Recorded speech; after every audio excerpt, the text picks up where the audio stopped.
Okay, good morning. And welcome to the ninth class using Robotier books.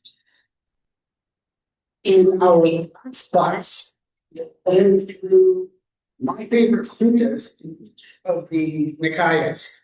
And we just started in the Khuddakanikāya with one in 10-1, where it showed the steps going from sila or morality all the way to enlightenment in a dependent ordination type of flow.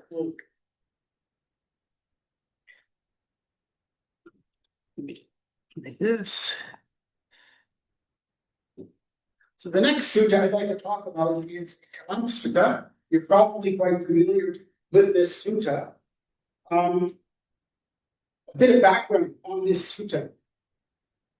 The Kalamas lived in a village or in a town that was very close to a woods or a forest. And this forest was a great place for teachers to go and meditate. And every day the teachers would come from the forest. All different traditions would come from the forest into the town. And every day they would say, my teaching is correct, the others are all wrong. Right now, the Kalamas were a very spiritually developed people because they were always hearing this from many different teachers. And they got frustrated. It's similar to the frustration that I felt as a teenager. Frustration that I was feeling is every time I read a new philosopher, read about a new philosopher, he sounds right and everyone else sounds wrong. How do I know which one is correct? And the Kalamas were faced with this exact same problem. Everybody sounds right. How do I know who is correct? Then they heard that the Buddha was coming. And so a group of the Kalamas went to the Buddha. Now, this is very important. They were not followers of the Buddha. The Buddha was just one more teacher for them, right? They were not saying, oh, I'm following the Buddha, I'm following the Abhidhamma. No, they came with a very specific question for the Buddha. How do we sort all this mess out? How do we know who's right, who's wrong? Okay? That's very important when reading the sutta or talking about the sutta, is to understand the context in which it was given. It was given by the Buddha, not to his followers, not to try to convert anyone, but simply to answer a question about how do we answer this question or this challenge that we have of there's all these different philosophies that we hear, how do we know who's right? And what he said is, do not rely blindly. So the Buddha was very clear. Don't rely on blind faith, on oral tradition, meaning, oh, it's always been that way. This has been passed down for 1,000 years, therefore it must be true. The Buddha said, no, that's not a basis for belief of faith. Scripture, we've got this great set of texts. That's not a basis for belief of faith. The teacher, logic, consensus. Doesn't matter how charismatic the teacher is. Doesn't matter how much it makes sense to you logically. Or that there's thousands of other people that believe this teacher. The Buddha said, what you have to do is investigate for yourself what leads to harm and benefit. So this is sometimes referred to as the Buddha's charter for free thinking or free inquiry. And what he was saying is, don't rely on traditional ways of the traditional teacher or the scripture or tradition, what seems to make sense to you logically. Because my own personal experience was logic depends on who I read, what logic seems to make sense to me, right? So the Buddha said, no, you have to investigate, see for yourself what leads to harm or benefit. So when you know yourselves that these things are unwholesome, abandon them. When you know yourselves that these things are wholesome, undertake them. Very simple advice. When you know deep in your heart what's bad, that this is wrong, this is bad, don't do it. If you know in your heart this is right, this is good, then do it. So very practical criteria.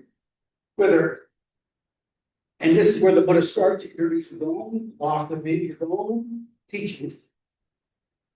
Buddha said, greed, hatred, delusion, are they good or bad?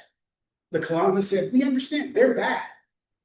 They lead to problems for ourselves and for others. So greed, hatred, delusion, that is a good yardstick to know whether something is bad. If a practice or a belief leads to more greed, more hatred, or more delusion, it should be abandoned. And similarly, the opposite, non-greed, non-hatred, and wisdom, those are good. Okay, so the Kalamas were not told to create their own truth, but to test teachings by their ethical consequence. So upholding the Dhamma's moral clarity without demanding blind faith. Then the Buddha said, look, all these questions about does karma exist or not, or what happens after we're born, die, it doesn't matter what the answer is. Those types of questions aren't relevant to greed, hatred, delusion being bad, non-greed, non-hatred, non-delusion being good.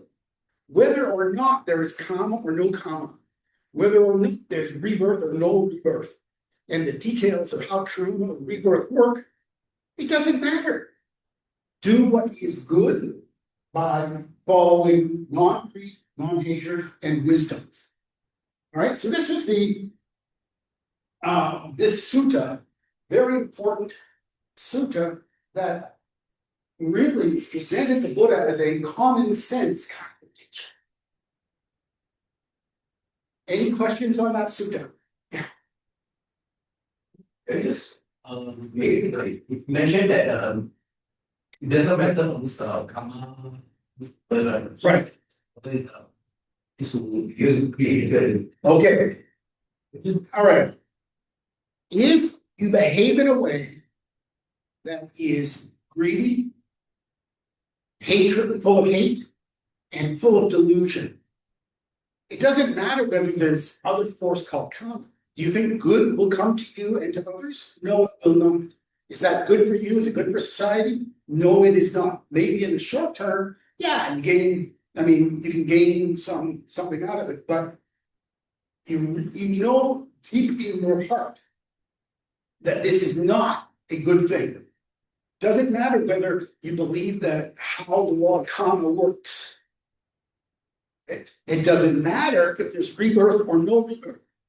We're talking about what you can see in this present life.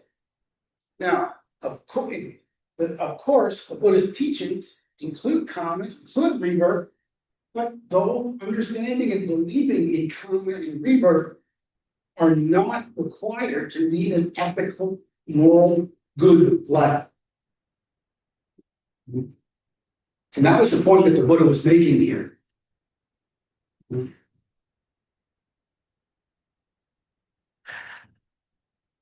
So all these questions about, for example, the suttas are full of discussions about, are full of mentions of devas, right? Now, do we believe in devas or not? The suttas talk about them, but if you strip out all devas from the suttas, the messages are still the same. They're not, the Buddhism does not depend upon devas getting involved or even the existence or non-existence of devas. Even if you consider devas to be pure marketing, using that term that was brought up the other day, it doesn't change how we practice. This is not to say that we completely ignore faith, right?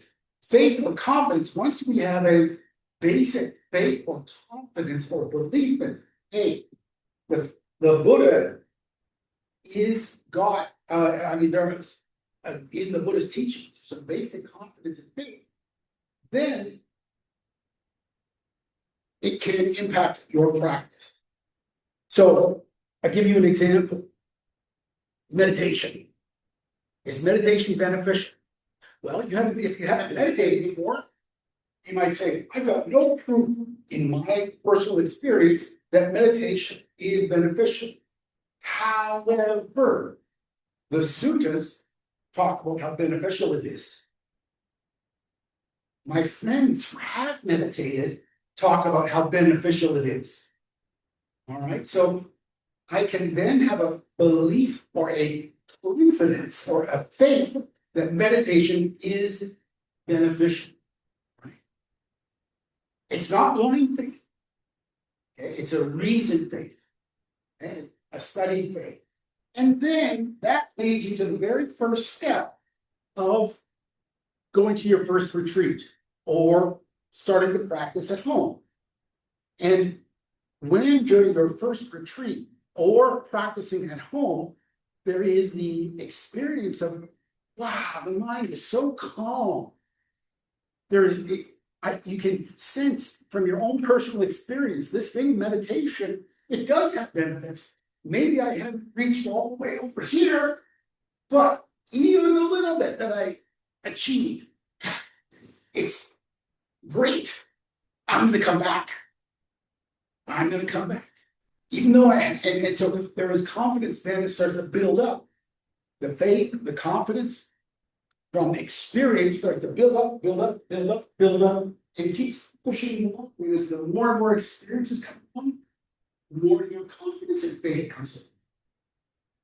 All right, so it's not to say disregard everything that you haven't personally experienced, but take it step by step. And this is what his instructions to the Kalamas were. Any other questions on this sutta? Just want to do a quick check. Can somebody hear me online? Yes, loud and clear, Brother Rob. Okay, great. Thanks, Chris. All right, that is, I think we'll come back to that sutta a little later in Brother Gio's notes in more detail. Here is one you may not be familiar with. The penetrative sutta. The penetrative sutta is a very structured and analytical way of looking at the Buddhist teachings. It identifies 6 foundational phenomena to be fully understood. Those things are sensual pleasure, kind, feeling, vedana, perception, sangha, the taste, calm, and dukkha, suffering. These need to be understood not merely known intellectually, but penetrated with insight. So this is a penetrative or deep understanding of these 6 things. Sense of pleasure, feeling, perception, taste, kama, and dukkha. And in each item, the Buddha outlines a definition, what it is, origin, how it arises, cessation, how it ends, way of eating the sensations, the noble able. So this is exactly the same structure that the Buddha used when first describing the Four Noble Truths, right? That the Buddha used when analyzing suffering in the first sutta. And it also shows how the application of wise intention is so nice. Disenchantment, the Veda, we talked about that later, in the earlier, that's the 8th insight knowledge, and eventually liberation. Now, here is a very busy chart. Well, what it shows is for each of these 6 items, sensual pleasures, feelings, perceptions, tastes, and suffering, what is the definition of it? What is the origin? In this sutta, it brings up something that wasn't in the Dājapātana Sutta. It talks about diversion and result. Then it talks about cessation and your path to cessation. Now, sense of pleasures, I'm not going to go through all of this, but I'm going to go through a little bit. I'll go through the first one, sense of pleasures. Sense of pleasures is the kind of the built-in attraction to new sense experiences. For example, you're meditating, it's quiet, the meditation hall is perfectly quiet, and all of a sudden there's a noise outside. That noise comes to the ear, and the mind is attracted to that sense object. It runs over to say, hey, what is that sound? That is a sense of pleasure, sense of attraction. The definition are the forms taken as an object by the eye, ear, nose, etc., by the six sense organs. I gave you an example of a sound, but another example is when you're walking meditation, and all of a sudden there's a little twinge in your leg or something, a little bit of a pain. The mind naturally is attracted to that physical sensation. One's there trying to explore it. This is, again, sense of pleasure. Where did it come from? It comes from contact. The fact that the sense object connects with a sense organ, creating the sense consciousness. The diversity, what is the variety of them? Well, all the different sense organs. What is the result of sense pleasure? Rebirth in the sensory realm. This built-in attachment to every new sense object that comes in, that will lead to, or can lead to, rebirth in one of the sense realms. Now, what are the sense realms? Those are the hell realms. Those are the unfortunate rebirth destinations, human realm, or a data. Above that are the Brahma realms, where it is jhana that has driven rebirth there. But in the sensory realm, the person, if you're really attracted to those senses, that sense object, and that becomes the karma that drives rebirth, you're going to be reborn in one of the sensory realms. It's kind of interesting because this sutta, it's a fairly long sutta, very detailed explanation. But at one point in the sutta, when describing the sense pleasures, it all of a sudden goes into a verse. It's like all of a sudden the Buddha started singing a song. Let me just read to you what the Buddha said, and it's unique in the whole sutta. The pretty things in this world are not sensual pleasures. A person's sensual pleasure is lustful intention. The pretty things remain just as they are in the world, but the wise remove the desire for them. So in other words, when I'm sitting quietly and there's a sound of someone speaking, it's not that sound of someone speaking that is the sense pleasure. That, it just is. That's a sound. It is the reaction to that. That's the sense of pleasure. As one practices, as one meditates deeper and deeper, I'll share with you an experience where I was watching consciousness. It was like watching a screen. And across the screen, different sense objects would come up. A sound would come up. Now, while meditating, there was awareness of this sound. It was like this little bird flying across, or it was an object flying quickly across the screen. There was awareness, yes, there was a sound. However, the mind had no idea, as a yogi, I had no idea Is it a loud sound or a short sound or a soft sound? Is it a high pitch or low pitch? Is it to my right? Is it to my left? What is it? No idea. All I know is there's a sound. This is seeing the sound as a sound without any features or any details.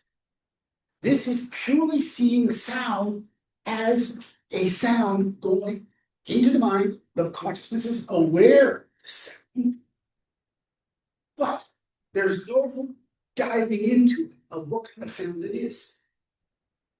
Then there is awareness of, oh, there's pain happening. There's this kind of black moving across the screen. There's awareness that it's pain, but there's no idea where it's a pain in the leg, the back, high pain, low pain, intensity pain, no idea. He is just watching pain, just observing as it came across the screen, not getting engaged with it at all. So this is the awareness of sense objects. And so it can be done when there's enough concentration. There's awareness, consciousness is aware of the sound. Consciousness is aware of pain. But consciousness is not, it doesn't get wrapped up in it in the details. Right? Just there is a pure awareness of it. Seeing it constantly change and moving across the screen, different sense objects. Of course, after that experience, was I fundamentally changed? No. I mean, the next sitting, sound outside, the mind still ran into it. It didn't fundamentally change how the mind works. There was no achievement of a sainthood. In fact, to overcome attachment sense object, yeah. Sotapanna, now the Sotapannas are still attracted to sense objects. Sakadagami is not enough. Anagami has to be anagami, that level of sainthood uproots the attachment to all these little sense objects.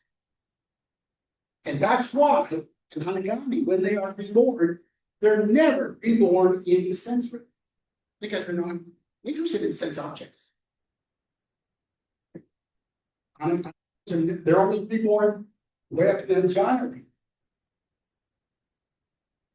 So, being aware of the sound and not being, in fact, there's a couple of suttas where a wandering ascetic would go up to the Buddha and say, look, can you just give me a quick teaching? I may not live much longer. There's the birch bark ascetic, came to the Buddha and said, just give me something real quick, because I need to ask.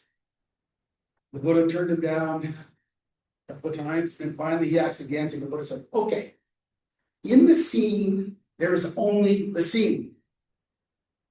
There are no details or you don't get caught up in it. Basically, don't let your mind get caught up in it. In the scene, there is only the scene. And what the Buddha was advising is, don't get caught up in sense pleasures. Don't get caught up in sense pleasures. So that was the teaching. Now, this sutta, we could spend hours and hours just going through this one sutta, going through all the different six. Let me just quickly jump to the last one, because the last one is suffering is the Four Noble Truths. Right? What is the definition of suffering? The five aggregates subject to clinging: birth, old age, sickness, death, etc. That is from the Buddhist Sutta. What is the origin? It comes from craving. What is the diversity? What kinds of suffering are there? There's extreme suffering, slight suffering, stuff that fades slowly, fades quickly. What is the result of suffering? Suffering, two potential results, either confusion or a surge. Confusion is, oh, pain, what am I going to do about it? How can I stop this? This is confusion. A surge is as we talked about in the penetrative sutta, where we went through all the different stages, like the good origination, starting with a deep analysis of suffering and saying, how does this relate? How can I deeply understand suffering? And then that leads to joy, that there is a path out of it, equanimity and concentration, leading to seeing things as they are. So this is insurgence. What is the cessation? Is the cessation of craving, which is Nibbedhika. And what is the path of cessation? Of course, the Noble Eightfold Path. So we've got the Four Noble Truths kind of built into this sutta, but expanded. All right. Any questions on this sutta? Brother Rob. Yes. Yeah. Yes, Chris. Yeah. So suffering is a good one. I like it now. But if the suffering is due to a sickness like a cancer and you are on a hospital bed, there is not much craving, right? Cessation of craving does not describe that cessation. Can you explain? Thanks. Okay. You are in pain on a hospital bed. Is there a craving for the suffering to stop? Yes. You're not accepting the current situation as it is. There is non-acceptance. That is aversion to the current situation. Remember the experience I shared a couple of minutes ago when meditating and the mind was in a good state of concentration and consciousness was like a screen. Pain was happening. What was the reaction to the pain? It was just watching it like a black cloud coming across the screen, moving and changing and evolving. There was no, I want this to stop. There was no, oh, this part of the body is suffering, is in pain. There was simply pure awareness of the physical pain. Now, if we're really lucky, that's the kind of awareness we can have when we're close to our moment of death, and there is no aversion to pain at all from the cancer. But for most people, there is going to be a aversion to that pain. But even if you're not at that level of concentration, even a very basic level, pain is a fantastic object because it's constantly, it grabs the attention. There is a twisting, it's constantly changing. There's this twisting, there's this pulling, there is this hot heat. All of this can be observed like a scientist or a reporter giving back a story to the newsroom and watching a disaster. They're watching a disaster and they're feeding back to the newsroom exactly what's happening. Yes, the building is falling down, the bombs are falling, this is happening, that is happening. They're just feeding back like a, quote, objective observer what is being experienced at that moment. Rather than suffering in the pain, they are the person reporting on, like a reporter or a scientist, analyzing it for better understanding it. Does that help at all, Chris? Yes, very clear now. Thanks, Brother Rob. Okay. Any other questions? All right.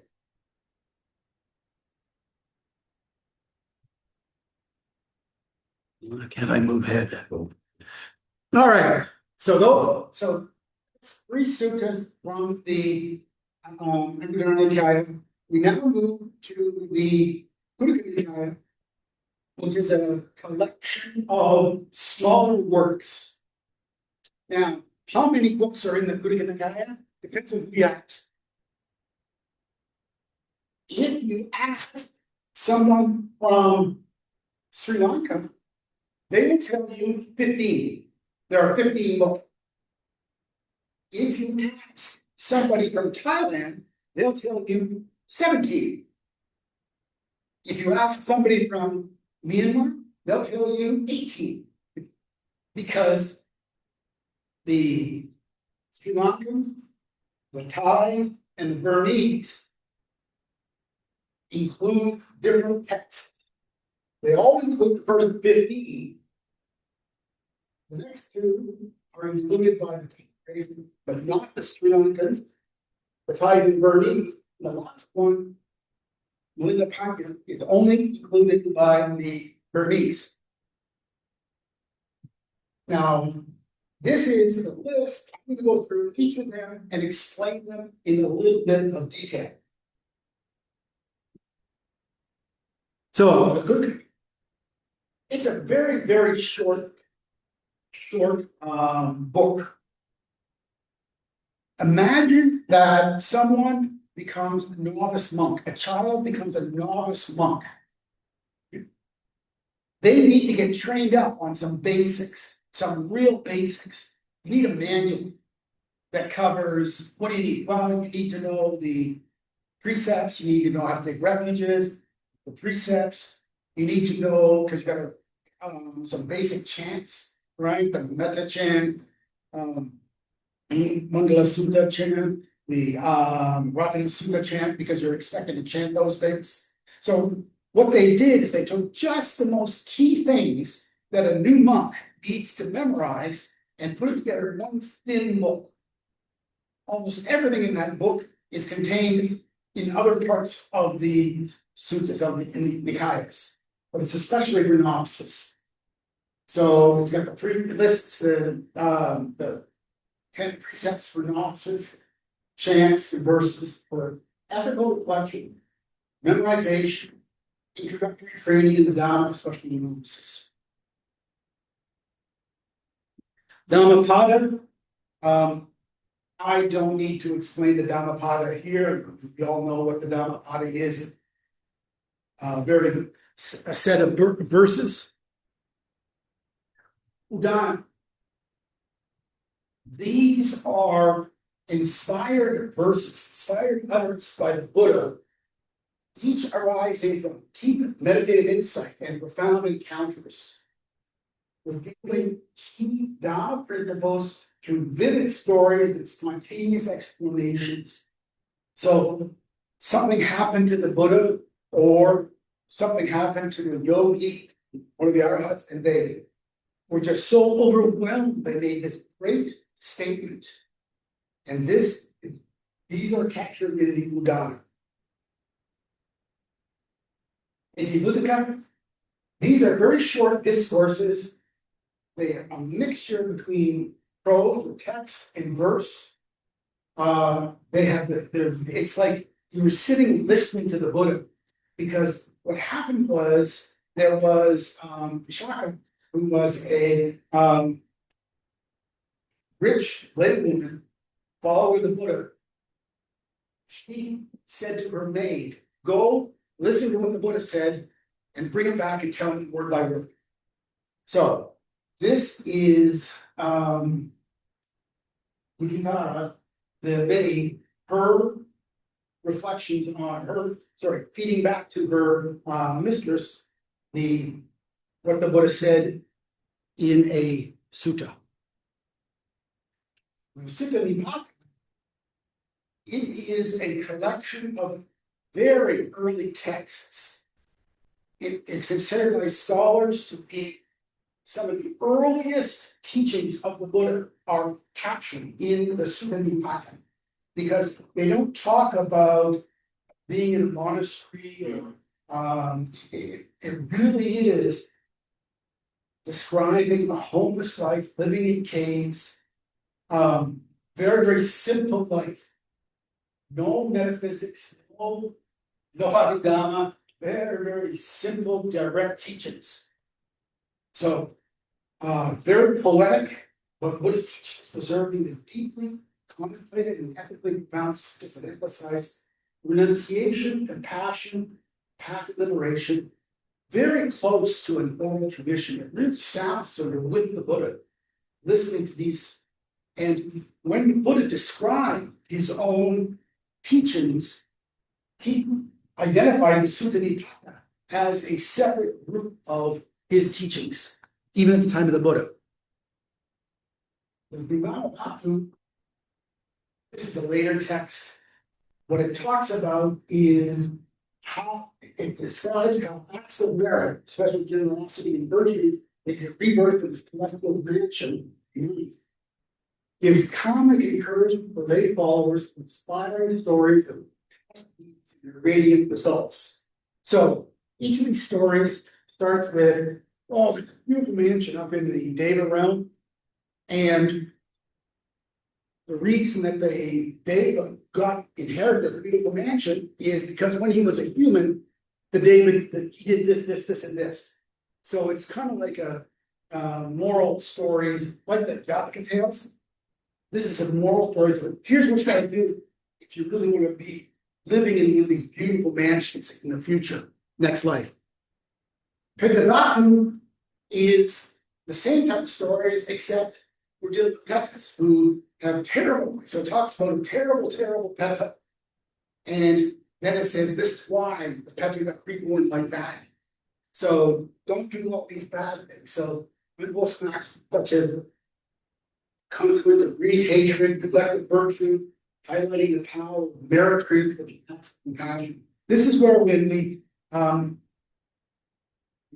we eat, or when we do something good, we share merit with the patrons, because anyone who is one of our relatives, born as a peta, they will hang around with relatives, hoping to get some, to witness some good action, or hoping to be remembered.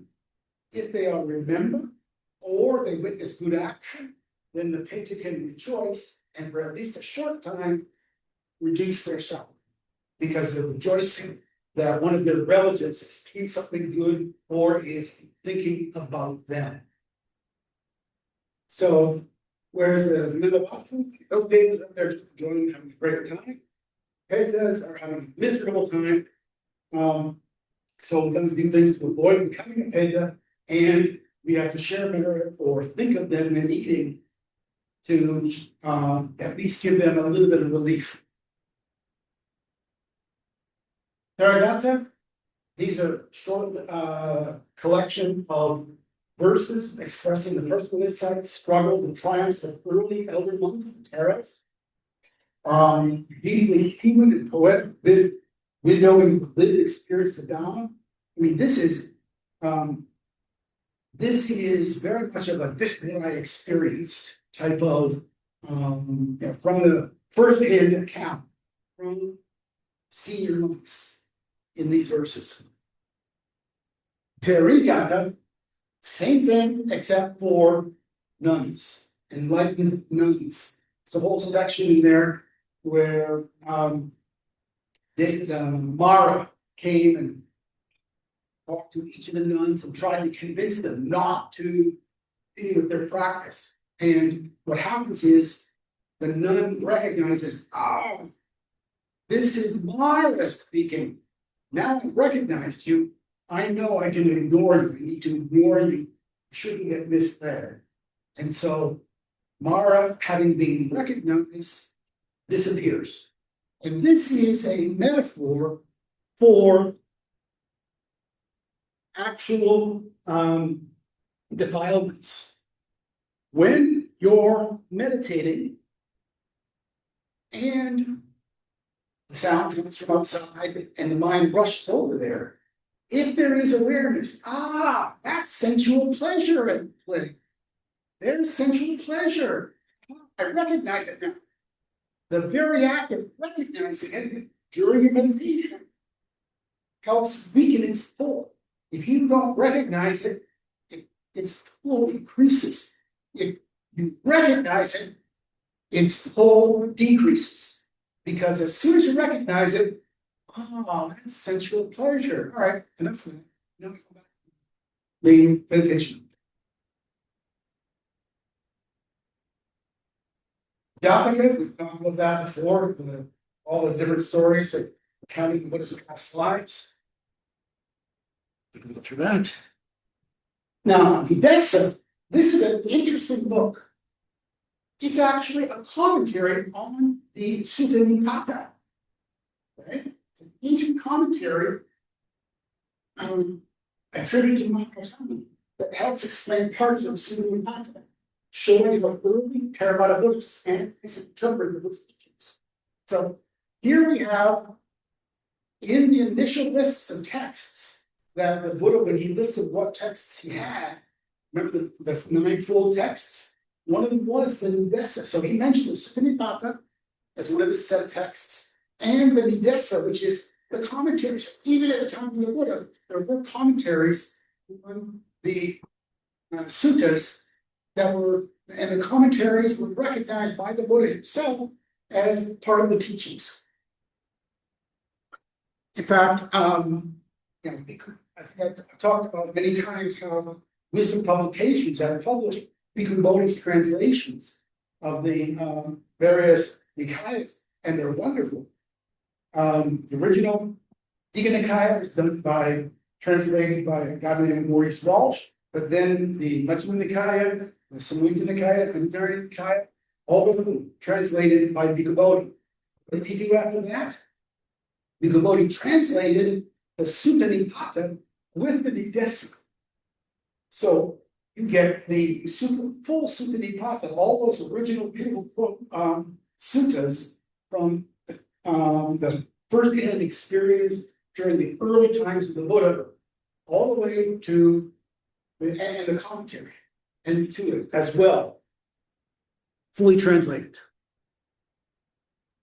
Okay, this is a very, very difficult book to read. It talks about it's a detailed manual of analytical insight attributed to the Sariputta. It systematically explores 4 different types of discriminative knowledge, meaning, down, language, insight, serving as a bridge to position, Abhidhamma, and now Theravada tradition. So, what it is 30 different essays on different Dhamma topics. And for each of these Dhamma topics, they're relatively short essays, but they dive deep into how would this topic be explained or analyzed by, say, an arahat or somebody who has deep insights. So it looks at the topic and says, for example, under meaning, it says, okay, this word, the meaning of this word, to understand what it really means, it's blah, blah, blah, blah, blah, blah. Down, it says, okay, if you really want to understand this particular topic, here's how to analyze it from ultimate realities or dependent origination perspective. And here is the Pali. Here's how you can describe this aspect in Pali. The insight is, here is how an enlightened person communicates or inspires on this particular topic. So it is almost like this having a arahat explain these different Dhamma topics in a very structured way. Difficult to really appreciate unless one already has some levels of insight. Then one can approach it. Very difficult text to translate as well. And the translation in English is not one of the best. Okay. Abhidhamma, biographical verses, represent the notorious deeds of arhat monks and nuns. So, over many lifetimes, so in this, the Jataka tells us this a little bit. Okay, in this story, the monkey was the Buddha, Sariputta was this person, and Bhagavan was that person. Here it says, okay, let's just talk about Sariputta. Sariputta evolved from all these lifetimes. Bhagavan were different or Ananda, what roles they had, their kind of journey to awakening, looking at their all past lives.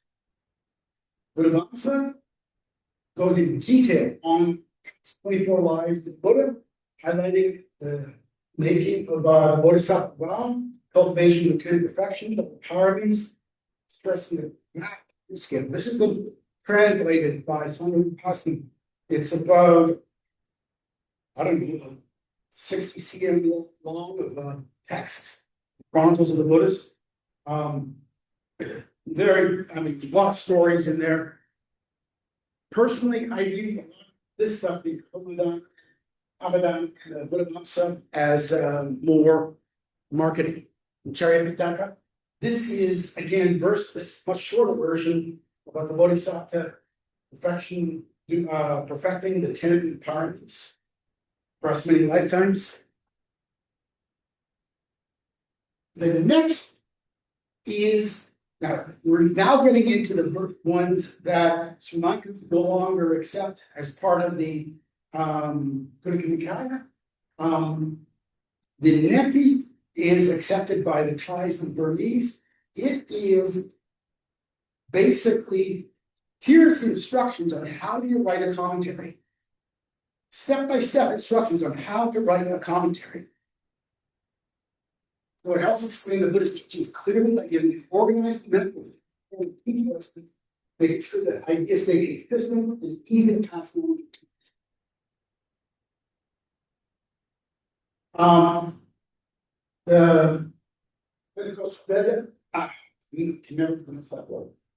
It offers a method to analyze and teach the Buddhist teaching clearly by using Four Noble Truths as a framework and organizing complex ideas into simple lessons and show that teachings are accurate and meaningful.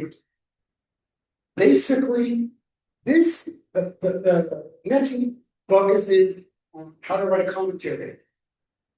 The focuses on how do you teach the Dhamma. Now, I personally believe that because what it talks about when you start going into more detail is it says structure everything around the Four Noble Truths.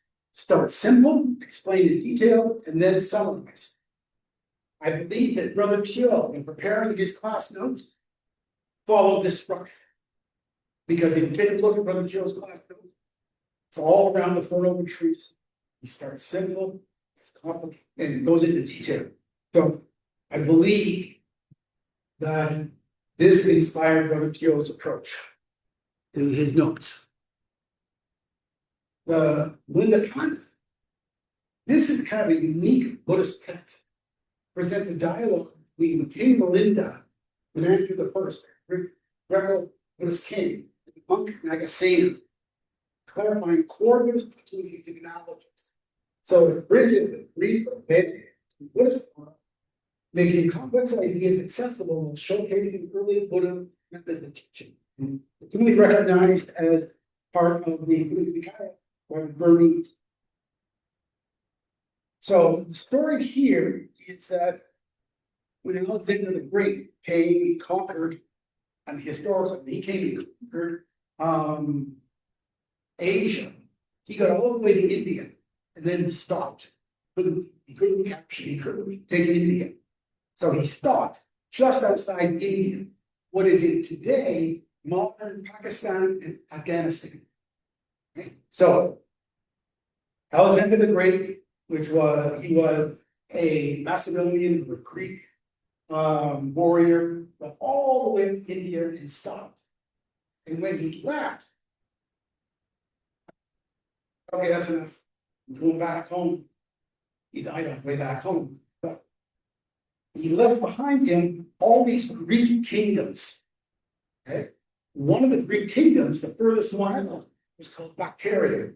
And this is in modern day Pakistan and Afghanistan. That was the area.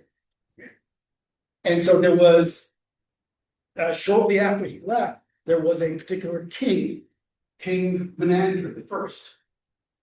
He was Greek, spoke Greek. The court was all done in Greek in the kingdom. So administration was in Greek. The coins were in Greek. This is around 150, 200 BC. Okay? And he converted to Buddhism and became a big champion of Buddhism, even though he was a Greek. And so what this Nibbedhika is supposed to represent is a dialogue between this king, this Greek king, and an Arhat monk called Nibbedhika on all the different Buddhist topics to explain Buddhist philosophy, Buddhist principles. And the king would say, well, how does such and such work? And Nagasena would answer, giving an analogy. It's like this. The analogies are very clear, make it really easy to understand. So it's a great source of analogies to explain the Buddhist teachings.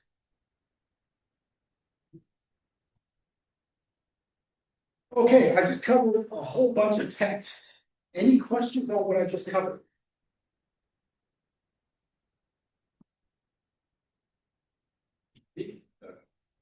Is that mentally, how does this fit into the other form of mind? They overlap the others. How do How do they fit? Okay, let's go back to the very first slide. Okay, so in around the third, by the third council, about 250 BC, rather than organizing the texts, the Buddhist texts, according to the ninefold method that we talked about earlier, everything was organized into Nikayas. First is the Khuddakanikāya, and then the Nibbedhika, Nibbedhika, Abhidhamma, and then miscellaneous. This is the miscellaneous Nikaya, the Khuddakanikāya. Khuddaka means minor. So this is kind of like the miscellaneous stuff, which didn't fit into the others, did not categorize. Not to say that it's not aligned with the teachings. Particularly, for example, things like the Sutta, very closely aligned, but in a little bit more primitive state. So the Sutta, the suttas that are in there, are so clearly the Buddhist teachings. The Buddha, Buddhika, these are clearly Buddhist teachings, just formatted in a little bit different way. You take a look at the Dhammapada, the verse, they are taken, many of those verses from the Dhammapada are actually taken from the first four Nikayas. Those are short forms, short little things to memorize, taken from the other Nikayas. So a lot of it is what I would call core teaching. However, there is also some marketing. I like that term. Things like the Penetrative, these are story, tales. These are stories to give moral instruction. This is what you got to do to be good. Have you want a good story, good things happen. This is what you want to do to avoid the being hungry ghosts. Jataka tales, this is the story of the animals and so on. These are more marketing. So there's kind of a mixed bag in here. And then you get to the neti and the Nibbedhika, those are instruction guides. Here's how to write a commentary. Here is how to teach. This is instruction guide on how to teach the Dhamma. Okay. It's a different type of style again. This one here, the questions of Linda, that is a how to explain using analogies the Buddhist teaching, using very simple analogies, very powerful. So each of the books here has a little bit different style. Many of them are core teachings. Some of them are marketing. Some of them are like instruction guides. Here's how to do this. Here's how to do that. Okay, so it's the miscellaneous collection that they stuck in there. The Sri Lankans draw a line here at 15 and say these are the only ones that we recognize as officially part of the Khuddakanikāya. The Thai Burmese adds more in there, but there is not really new teachings so much in those ones that were added. Really new teachings in the Nibbedhika. It's more how to handle teachings. If there's, so I'll quickly go through my three favorites because it's pretty quick and easy to go through my three favorites of these.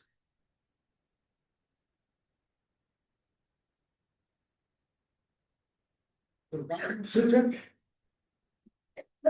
Mahamangala Sutta, the Metta Sutta, Ratana Sutta, and Mahamangala Sutta. Those all are from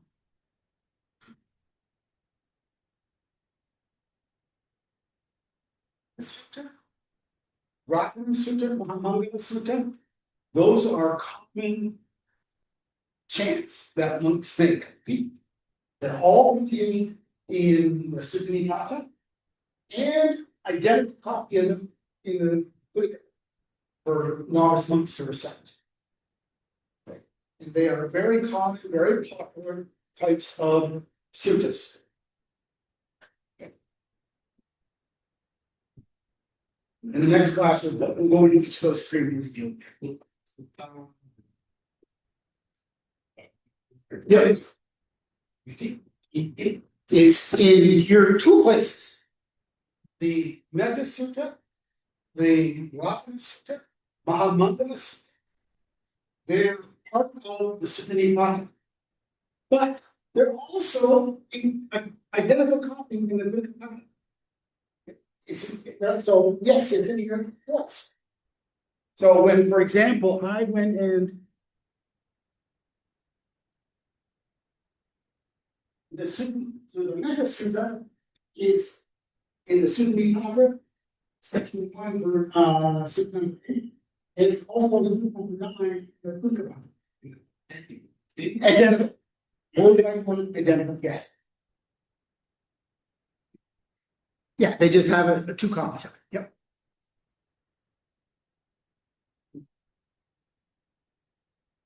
Yeah. With the value the importance of these suttas for lay practicing towards the path of meditation. If you take a look at, let's just take the three that I mentioned. Because those are the most well known of the suttas here, right? The Metta Sutta, the Ratana Sutta, Mahamangala Sutta. There, Ratana Sutta, Mahamangala Sutta, and the Metta Sutta. All three of them are very often used as paritas, the protective chants. All right, they're chants that one does. So they are more ceremonial in that sense. However, in particular, the Metta Sutta ties to metta meditation, preparing the mind for the increased concentration. Less so the Mahamangala. Well, Mahamangala, sorry, that's not exactly true. Mahamangala also, just to jump ahead a little bit, it talks about the 38 blessings. The blessings started with the real simple things like associated with the wise. Okay, fine. But then they go gradually more and more spiritual from mundane worldly blessings, such as good friends and keeping away from bad people, if you look at all of them, it goes through a series of going through more with spiritual motivation, way of life, including meditation, and then ultimate blessings, which are having to do with enlightenment. So what this shows is a progressive, shows a progressive path from the worldly to the world, purely worldly concern of not associated and associated with God, all the way up to the different types of blessings to practice. The Metta Sutta is about metta meditation. That's a meditative practice. The Ratana Sutta is more of a recalling the Buddha, the Dhamma, the Sangha, bringing those things to mind. Really think carefully about the Ratana Sutta. It talks about the qualities of the Buddha, the Dhamma, the Sangha, which can then support the Vipassana meditation. I'll explain that next. Popular Sutta deliberately emphasize with certain techniques. Why do they become popular? Why not the other suttas? Why not? You see, when the monk always chant, they always chant one. Right. Why? Why do they chant that? Why did they pick those particular ones as Only. nearly always? Because these particular suttas, if you look at the background story behind them, they're about protections. Right? The other area of protections would be when you talk about the bhujangas, right? There's for illness, right? Those aren't listed here. Those are from the Khuddakanikāya, maybe the Nibbedhika, I think it's Nibbedhika as well. The bhujangas were listed there. But those particular suttas, Metta, Ratana, Mahamanta, all about protection in the context. Any other questions? Okay, so in the next class, I will go through in more detail, some more detail, those three, the metta, the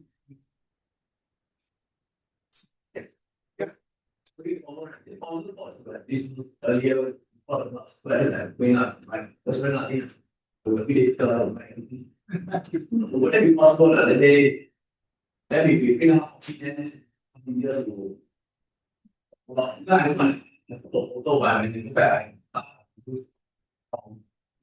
okay, the only challenge is that I'm literally updating these slides till the day before. And when I send them, so there's, if you don't mind, one day in advance, that's okay. I'll give you the slides, but the other problem is this. I've gone through, I don't know how many slides here, but just to give you an idea, there's a bunch more that I had no idea.